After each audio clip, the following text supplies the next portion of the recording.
Parody എഴുതുന്ന ആൾക്ക് പാടാനുള്ള കഴിവും ഉണ്ടായിരിക്കണം എന്നുണ്ടോ? ഇരിക്കണമെന്നില്ല, എങ്കിലും ഉണ്ടെങ്കിൽ അതിൽ നമുക്ക് ഒത്തിരി ഒത്തിരി സാധ്യതകളുണ്ട്. കാരണം എഴുതാം ഇപ്പം തന്നെ മിമിക്ക അത് ആ പാടുമ്പം ഇടയ്ക്കുള്ള ആ ടൈമിങ് കിട്ടുന്നത് ആ പാടാൻ കൂടെ കഴിവുള്ളതുണ്ട്. അപ്പോൾ എഴുതാൻ ഒന്നുകൂടെ എളുപ്പമായിരിക്കും. ഉദാഹരണമായിട്ട് ഇപ്പോൾ നമ്മൾ ഇക്ക പറഞ്ഞ പോലെ ഒരു പാട്ട് എഴുതുമ്പം നമ്മൾ ആ പാട്ടിൻ്റെ വരി ആദ്യം എടുത്തു വെക്കുമെന്ന് പറഞ്ഞു. അപ്പോൾ അതിലെ ചില വരികൾ നമ്മൾ കടമെടുക്കും, അതിൽ ചില അക്ഷരം. ഉദാഹരണമായിട്ട് ഉജ്ജയിനിയിലെ ഗായിക അങ്ങനൊരു പാട്ടുണ്ടല്ലോ. അപ്പം ഉർവശിയുടെ ചേച്ചി കൽപ്പന, ജയറാമിൻ്റെ മകൻ കാളിദാസൻ, സുകുമാരൻ്റെ ഭാര്യ മല്ലിക, മകൻ പൃഥ്വി, ഇന്ദ്രജിത്തും ഭാര്യ പൂർണിമയും, മലയാള സിനിമതൻ ഓമനക്കുട്ടികൾ ശാലിനിയും സഹോദരി ശാമിലിയും, മലയാളത്തിൻ നിത്യഹരിതമാം നായകൻ പ്രേം നസീറിൻ മകൻ ഷാനവാസും, ഉർവശിയുടെ ചേച്ചി കൽപ്പന. ഇത് നമുക്ക് പാടാൻ ഉണ്ടെങ്കിൽ നമുക്ക് എഴുതുമ്പോൾ അതിനനുസരിച്ച് കുറച്ച് അഭിനയം എല്ലാം ഉണ്ടെങ്കിൽ ഇതെല്ലാം കൂടെ വരുവാണെങ്കിൽ ഏറ്റവും കൂടുതൽ അതുകൊണ്ടൊക്കെയല്ലേ ഞങ്ങൾ പിടിച്ചിരിക്കുന്നത്. ഇപ്പം രായപ്പൻ ചേട്ടൻ തന്നെ എനിക്ക് ഇപ്പം മിമിക്ക ഇരുത്തിക്കൊണ്ട് പറയല്ല, രായപ്പൻ ചേട്ടൻ്റെ വരികൾ പാടിക്കഴിഞ്ഞാൽ അതിൽ ഒരു ചന്ദ്രക്കലയോ ഒരു കുത്തോ കോമയോ ഒന്നും മുഴച്ചു വെക്കരുത്. ഉദാഹരണമായിട്ട് ഈ പ്രിയെന്നിൻ്റെ കൊരയെന്ന് പറയുന്ന അദ്ദേഹത്തിൻ്റെ പ്രശസ്തമായ കഥയിലൊരു പാട്ടുണ്ട്, ഒരു ഇറച്ചിക്കട വർണ്ണിച്ചുകൊണ്ട്. ആടുകളില്ലാതെ മാടുകളില്ലാതെ വ്യവസായം നടത്താറുണ്ട് ഇവിടെ, ആടുകളില്ലാതെ മാടുകളില്ലാതെ വ്യവസായം നടത്താറുണ്ട് ഇവിടെ, ഞായറാഴ്ച പോത്തിനെ കൊല്ലാറുണ്ട് ഇവിടെ, ആൺപട്ടിയും ചില പെൺപട്ടിയും കൂടി കടിപിടി കൂടാറുണ്ട് ഇവിടെ, പട്ടികൾ പട്ടിണി കിടക്കാറുണ്ട് ഇവിടെ. ഇതിനകത്ത് എവിടെങ്കിലും ഒരു വാക്ക് അങ്ങോട്ടും ഇങ്ങോട്ടും മുഴച്ചു നിൽക്കുകയോ അല്ലെങ്കിൽ താഴത്തോട്ട് പോവുകയൊന്നും ചെയ്തില്ല. കാരണം അതുകൊണ്ട് എല്ലാ പാരും ചികയുന്ന സുന്ദരി എന്ന കഥ ഞാനിപ്പം വേദി അവതരിപ്പിക്കുന്നുണ്ട്. അദ്ദേഹത്തിൻ്റെ രായപ്പൻ ചേട്ടൻ്റെ ഓർക്കസ്ട്രയാണ് ഉൾപ്പെടുത്തിക്കൊണ്ട് കോമഡി ഷോയ്ക്ക് ഒരു പുതിയൊരു രീതിയിൽ ഫസ്റ്റ് ഹാഫ് കഥാപ്രസംഗവും സെക്കൻഡ് ഹാഫ് കോമഡി ഷോയുടെ വെച്ചൊരു പുതിയ പരിപാടി. ചികയുന്ന സുന്ദരി 35 വർഷങ്ങൾ മുമ്പ് അവതരിപ്പിച്ചൊരു കഥയാണ്. ഇത്രയും വർഷത്തിന് ശേഷം അവതരിപ്പിക്കുക ഇപ്പോഴും പുതിയ തലമുറയിലുള്ള ആൾക്കാർ നിറഞ്ഞ മനസ്സോടെ അത് സ്വീകരിക്കുന്നത് പാരഡിയുടെ ശക്തി തന്നെയാണ്. ചികയുന്ന സുന്ദരിയിലെ ഓരോ പാരഡികളും അതിൽ ഈ സുന്ദരിയായ പെടക്കോഴിയെ നോക്കിക്കൊണ്ട്, അത് ക്ഷീണിതയായ പെടക്കോഴിയെ നോക്കിക്കൊണ്ട് പൂവൻകോഴി പാടുന്നൊരു പാട്ടുണ്ട്. കാരണം ഞാനത് അത്ഭുതപ്പെടുന്നത് രായപ്പൻ ചേട്ടനൊക്കെ ഇതുപോലുള്ള പാട്ടുകളൊക്കെ നമുക്കൊന്നും കഴിയത്തില്ല, ഇങ്ങനെയുള്ള പാട്ടുകളൊക്കെ എടുത്ത് പാരഡി എഴുതാൻ പറ്റുമോ? ചികയുമോ കരളെ ഇനി നീ ഈ നാട്ടിൽ ഏകാകിനിയായി, ചികയുമോ കരളെ ഇനി നീ ഈ നാട്ടിൽ ഏകാകിനിയായി. ഈ അടുത്ത കാലത്താണ് ഞാൻ ഇതിൻ്റെ ഒറിജിനൽ പാരഡി പാട്ടെന്ന് ഞാൻ പോലും ഈ കഥ അവതരിപ്പിക്കുന്നതുകൊണ്ട് ഞാൻ മനസ്സിലാക്കി, കേളി വിപിനം എന്നുള്ള പാട്ട്. കാരണം ഇതുപോലുള്ള വളരെ പാടുപെട്ട് എഴുതാൻ പറ്റിയ സിനിമാ ഗാനങ്ങളാണ് അദ്ദേഹം പാരഡിയാക്കി ജനങ്ങളിലേക്ക് എത്തിച്ചത്. ഞാൻ വിജയരാമൻ്റെ ആരാധകനാണ്. അതിൽ തന്നെ 2 ലൈനുള്ളൂവെങ്കിലും പൊട്ടിച്ചിരിച്ചു പോണ സംഭവമുണ്ട്. പേടയും പൂവനും കൂടെ വന്നു കഴിയുമ്പോൾ പേട ചോദിക്കും, ഇവിടെ ആരെങ്കിലും വന്നാലോ, ഇവിടെ ഓടുന്ന കാര്യം ഞാനേറ്റു. ആ 2 ലൈനിൽ അതിനിപ്പോ ഓടാൻ ഞാൻ തയ്യാറാ, അങ്ങനെ കണ്ടല്ലേ, അഥവാരെങ്കിലും വന്നാലോ ഓടുന്ന കാര്യം ഞാൻ ഏറ്റു, ഞാൻ ഓടിക്കോളാം. എന്നിട്ടുണ്ടല്ലോ അല്ലേ, ഇവിടെ ലോറി നിർത്താതെ എനിക്കൊരു ടാറ്റ തരാതെ എന്നൊക്കെ ഉണ്ട് അതില് വരികള്. 2 ശബ്ദവും അതേ ശബ്ദത്തിൽ രജിസ്റ്റർ ആക്കും. ആ നായകന്റെ ശബ്ദത്തിൽ ഇവിടെ ആരെങ്കിലും വന്നാലോ, ഇവിടെ ആരിപ്പം വരാനാ, അഥവാരെങ്കിലും വന്നു പോയാൽ ഓടുന്ന കാര്യം ഞാൻ ഏറ്റു പെണ്ണേ. അങ്ങനെ നമുക്ക് രണ്ടുപേരും നല്ല ഫീൽ പോലെ തോന്നിയ ഒരു വട്ടം കൂടിയൻ ശോശാമ വാഴുന്ന ആസാമിലെത്തുവാൻ മോഹം, ആസാമിലെത്തിയിട്ട് ശോശയുടെ കൈ കൊണ്ട് ദോശകൾ തിന്നുവാൻ മോഹം, ദോശകൾ തിന്നുവാൻ മോഹം. ഒരു വട്ടം കൂടിയൻ ശോശാമ വാഴുന്ന ആസാമിലെത്തുവാൻ മോഹം. ഒരിക്കലും നമ്മൾ വർണ്ണിക്കാതെ ഒരു പാട്ടുണ്ട്, രണ്ട് നക്ഷത്രങ്ങൾ, രണ്ട് പട്ടികൾ തമ്മിൽ കണ്ടുമുട്ടുന്ന പ്രേമ സീൻ ഇത്ര മനോഹരമായിട്ട് മൃഗങ്ങൾ മനുഷ്യരാന്ന് തോന്നിപ്പോവും.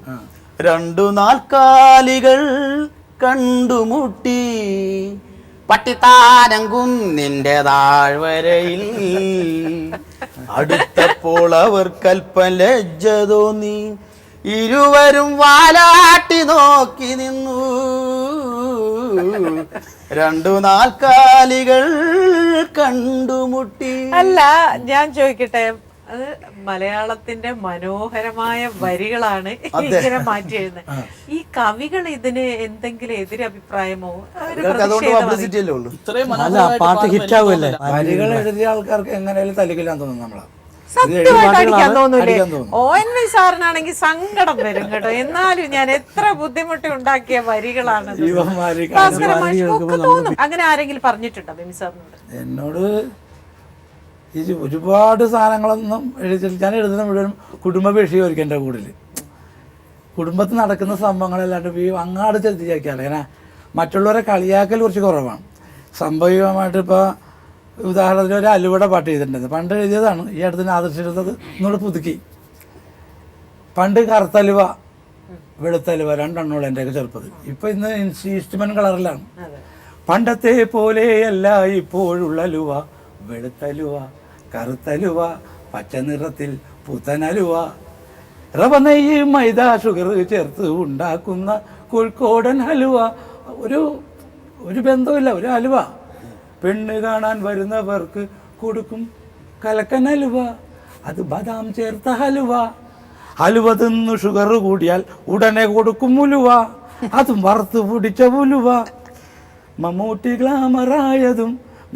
ഗ്ലാമറായതും മോഹൻലാൽ സൂപ്പറായതും അതെങ്ങനാ ഈ ഹലുവ. അംബാനി നമ്പർ 1 ആകുവാൻ കാരണം നമ്മുടെ ഈ ഹലുവ. അങ്ങനെ ഒരു ബന്ധമില്ലാണ്ട് പാട്ട് എഴുതി. ഇതിനകത്തൊരു പറഞ്ഞൊരു കാര്യം, ഇതിനകത്തൊരു ഗുണം എന്ന് പറഞ്ഞു കഴിഞ്ഞാൽ ഇത് ആരും വേദനിപ്പിക്കുന്നില്ല. ഈ പാരഡികളിൽ ഒരു വെച്ചാൽ അതിനകത്ത് അലുവ എന്ന് പറയുന്ന സ്ഥാനത്തെ പറഞ്ഞു എന്നാൽ എല്ലാ കാര്യങ്ങളും ടച്ച് ചെയ്യുന്നുണ്ട്, ആർക്കൊരു വേദന ഉണ്ടാകത്തുമില്ല. നിന്ന നിപ്പിൽ 100 അടിക്കണ ധോണിക്ക് ഇഷ്ടം ഹലുവ, 100 അടിച്ചിട്ട് വാള് വെക്കണ ജോണിക്ക് ഇഷ്ടം ഹലുവ. ദാസേട്ടൻ സിംഗറായതും ജാക്കി ചാൻ ഫൈറ്ററായതും അതെങ്ങനാ ഈ ഹലുവ.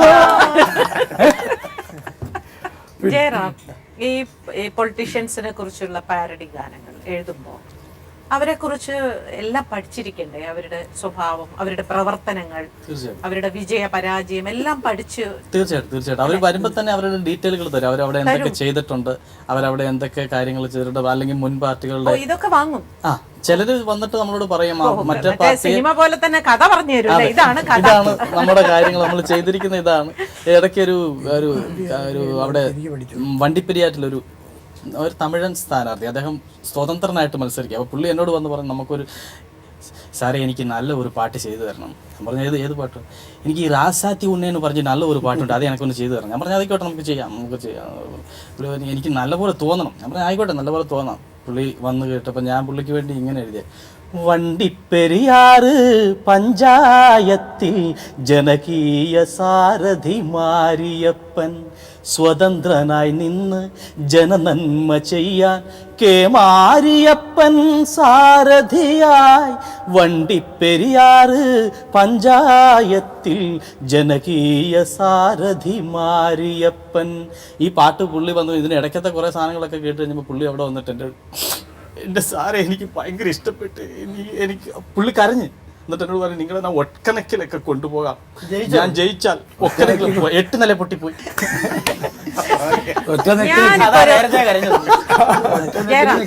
ഞാനൊരു സ്ഥാനാർത്ഥിയാവും, എന്നെ കുറിച്ച് ഞാനൊരു പാട്ട് എഴുതാൻ പറയും. തീർച്ചയായും. എന്തെഴുതും? പൊന്നെ മുത്തേ പിണങ്ങല്ലേ, അതാണല്ലോ ഇപ്പൊ ഹിറ്റ്. അത് വെച്ച് നമുക്കൊരു ചെറിയ പാട്ട്. ഈ നാടിൻ സ്വന്തം ഭാഗ്യലക്ഷ്മി, നാട്ടാർക്കെല്ലാം പ്രിയമുള്ളോർ, സ്വന്തം നാട്ടിൽ ജനവിധി തേടാൻ അഭിമാനത്തോടെ വന്നു. കഷ്ടനഷ്ടങ്ങൾ എന്തെല്ലാം വന്നാലും പിന്നോട്ടു പോകാതെ മുന്നോട്ടു തന്നെ നമ്മൾ പിന്നിൽ അണിചേരൂ, മുന്നിൽ നിൽക്കാൻ ഭാഗ്യലക്ഷ്മി.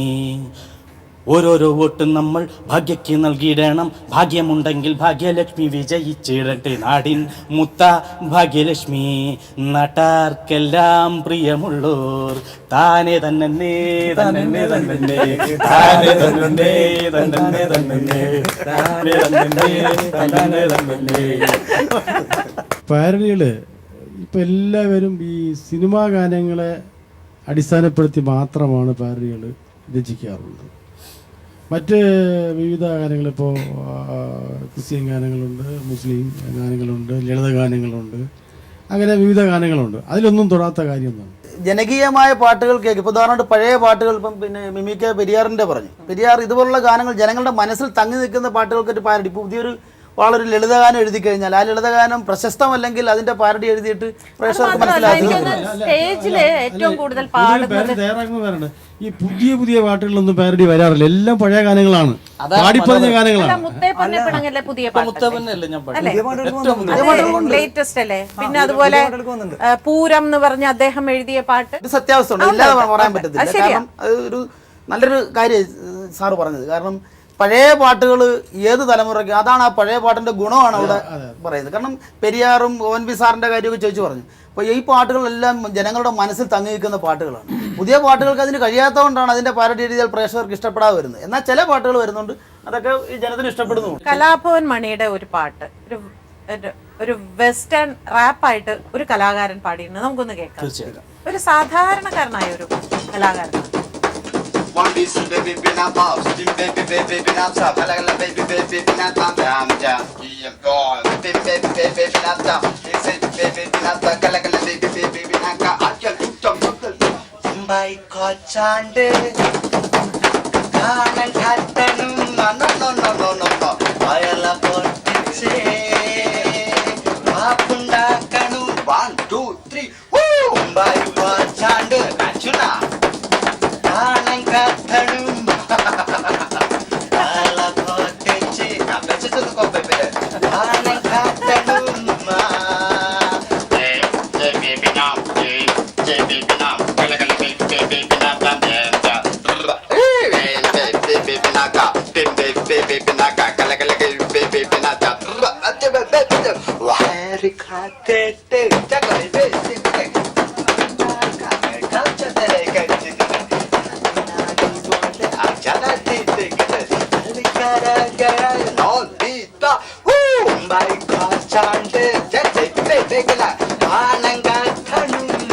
ഇത്രയും ആ പാട്ടിനൊരു ശക്തി കിട്ടി അദ്ദേഹം ഒരു ഏറ്റവും കൂടുതൽ ജനത്തിന്റെ മനസ്സിൽ തങ്ങി നിൽക്കുന്ന പാട്ടായതുകൊണ്ടാണ് അതിന്റെ റാപ്പ് ഇറക്കിയപ്പോൾ അത്രയും അദ്ദേഹം ഫേമസ് ആകാനും ആ പാട്ട് ഹിറ്റാകാനും കാരണം.